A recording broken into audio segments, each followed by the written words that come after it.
এমন একটা পাপ নাই পৃথিবীতে যে পাপ ক্ষমার অযোগ্য। এমনকি শিরক করেছেন, মাজারে সেজদা করেছেন, এখন ভুল বুঝতে পেরে লজ্জিত হয়ে বলছেন আল্লাহ মাফ করে দাও, আর করবো না।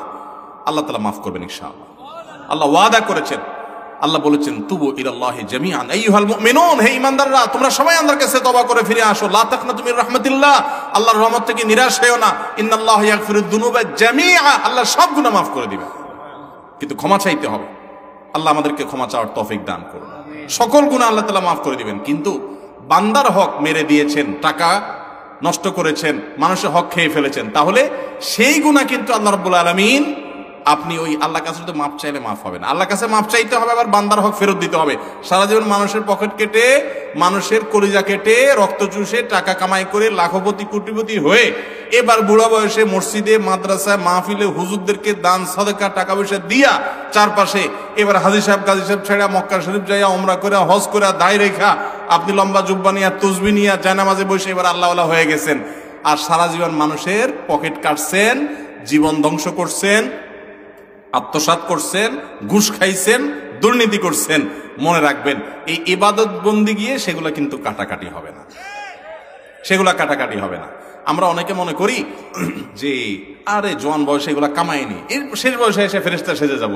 আপনি ফেরেশতা সেজে গেছেন, আমি চিনবো না, আমি দেখবো মাশাআল্লাহ কি সুন্দর দাড়ি, হাজী সাহেব গাজী সাহেব মাশাআল্লাহ, নারায়ে তাকবীর, আলহামদুলিল্লাহ, কিন্তু আল্লাহ কিন্তু জানে আপনি কি করে আসছেন। তাহলে কি করতে হবে? যাদের হক মেরেছেন তাদের হক তাদেরকে ফেরত দিতে হবে। তাদেরকে যদি খুঁজে না পাওয়া যায় তাদের তরফ থেকে দান করে দিতে হবে।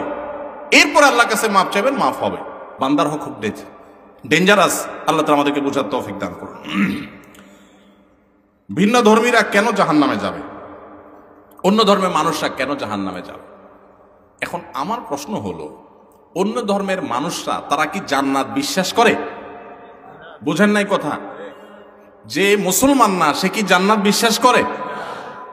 তাহলে আপনি তাকে জান্নাতে নিতে চাচ্ছেন, যে একজন মানুষ অন্য ধর্মের কিন্তু মানুষটা ভালো ছিল, সে কারোর ক্ষতি করে নাই, তাহলে এই লোকটা কেন জান্নাতে যাবে না? আমার প্রশ্ন হলো, যে যেটা বিশ্বাস করে না তারা যদি টাইনা ওই জায়গায় নেওয়া হয়, তার প্রতি সুবিচার হবে না অবিচার হবে? বুঝেন নাই কথা?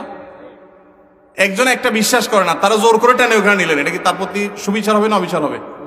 তো যে জান্নাত বিশ্বাস করে না, যে আল্লাহরে বিশ্বাস করে না, তাহলে তার জন্য আল্লাহর কাছ থেকে আপনি জান্নাত আশা করেন কোন যুক্তিতে?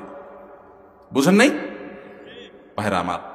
জান্নাত তাদের জন্য যে জান্নাতকে বিশ্বাস করে, যে আল্লাহকে বিশ্বাস করে। যে বিশ্বাস করে না তার সেখানে যাওয়ার কোনো অধিকার থাকতে পারে না।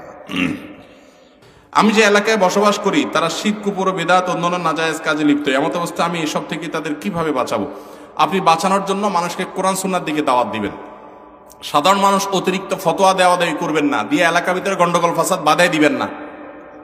আপনি যেই কথা বলে বুঝাতে পারবেন না সেটা আপনি না বলে অন্য যাকে দিয়ে বুঝাতে পারবেন তাকে দিয়ে বুঝাবেন, আর নিজে যতটুকু পারবেন শুধু ততটুকু বলবেন।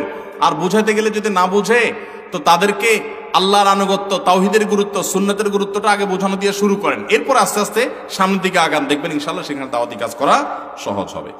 সুদও খায়, ঘুষও খায়, আবার দান সদকাও করে, আবার মসজিদের সভাপতিও, নামাজ মাঝে মধ্যে পড়ে, তাদের আদর্শ কি?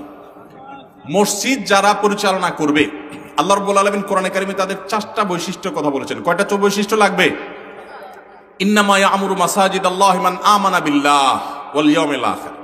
1 নম্বর হলো যারা মসজিদ আবাদ করবে তারা আল্লাহর প্রতি ঈমান আনবে, আখিরাতের প্রতি ঈমান আনবে, ঈমানদার হবে। 2 নম্বর ওয়া আকামাস সালাহ, 5 ওয়াক্ত নামাজ তারা পড়বে, নামাজি হতে হবে। 3 নম্বর হলো ওয়া আতাজ যাকাত, শুধু নামাজি পড়বে না, যাকাত ফরজ হইলে যাকাত দেওয়ার মতো মানসিকতা থাকতে হবে, কৃপণ হইলে হবে না। আর 4 নম্বর হলো ওয়ালাম ইয়াখশা ইল্লাল্লাহ, আল্লাহ ছাড়া কাউকে পরোয়া করবে। আমি মিরপুরের মণিপুরে এক মসজিদে 2003, 4, 5 সন এই সময়টাতে ইমামতি করেছি, আমার মনে আছে। আমার মসজিদে এক দায়িত্বশীল সেক্রেটারি ছিলেন, অনেক আগে মারা গেছেন।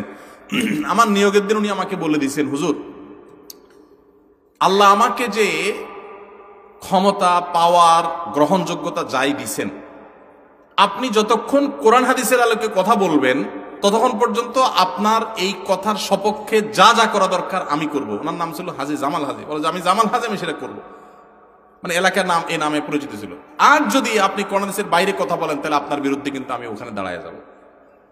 এবং এই আল্লাহর বান্দা কিভাবে এত দিন এই কনসেপ্ট তার ক্লিয়ার ছিল আমি বুঝি না। এখন তার জন্য আমি দোয়া করি দিল থেকে, আল্লাহ এরকম মানুষ কোরআন হাদিস সম্পর্কে এত স্বচ্ছ ধারণা মসজিদের সব লোকগুলো যদি হয়ে যেত কত সুন্দর হতো। আমার মনে আছে পরিষ্কার যে আমার প্রত্যেকটা ভালো কাজ করবার জন্য উনি এমনও হয়েছে যে একা দাঁড়িয়ে সহযোগিতা করেছেন, এমনও হয়েছে যে সহযোগিতা করতে গিয়ে আঘাতপ্রাপ্ত হয়ে ওনার মাথা ফাটায় দিয়ে ওনাকে রক্তাক্ত করে দিয়েছে বুড়ো মানুষ, এরকমও হয়েছে। শুধুমাত্র কেন? কিছু মানুষ এখানে অন্যায় করতে আসছে, অন্যায় করতে দিবে না, সে তার উপরে আঘাত করা হয়েছে, সে আঘাত সহ্য করেছে, তারপর সে অন্যায় করতে দেয় নাই। তো আল্লাহ বলেছেন মসজিদ যারা পরিচালনা করবে, ওয়ালাম ইয়াখশা ইল্লাল্লাহ, আল্লাহ ছাড়া তারা কাউকে পরোয়া করবে। এই পরোয়া করবে না মানে আমি বলতেছি না যে তারা বেপরোয়া হবে, বেপরোয়া বলতে আমরা যা বোঝাই, কিন্তু বুঝাতে চাচ্ছি আল্লাহর ঘরে আল্লাহর বিধান অনুযায়ী চলতে দিবে। আর কাউকে তো অনেক মসজিদ দেখবেন সামনের দিকে জায়নামাজ 1 2 3 4 5টা 7টা রাখা আছে না নাই?